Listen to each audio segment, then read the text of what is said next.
So all you need to remember is when exporting an image as a PNG, so for example, I want to export this artwork, or you've got text or something, or like a logo, and you don't want the background, just always make sure your canvas doesn't have a background color.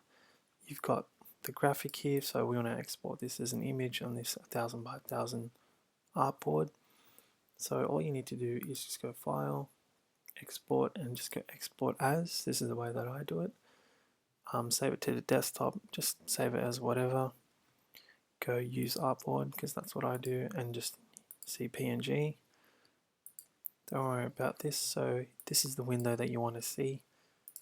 Leave this as high. PPO just basically means the highest resolution, and then leave the background color as transparent. So always make sure that's always picked when doing so. So all you need to do is just go OK. And that should export this as a transparent PNG.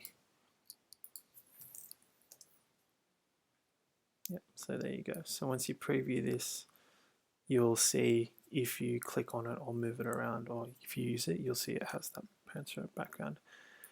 On Mac, you'll usually have that white background, but don't be too concerned, because if you do use it, it should have that transparent option there. Alright. If you got any questions, just let me know.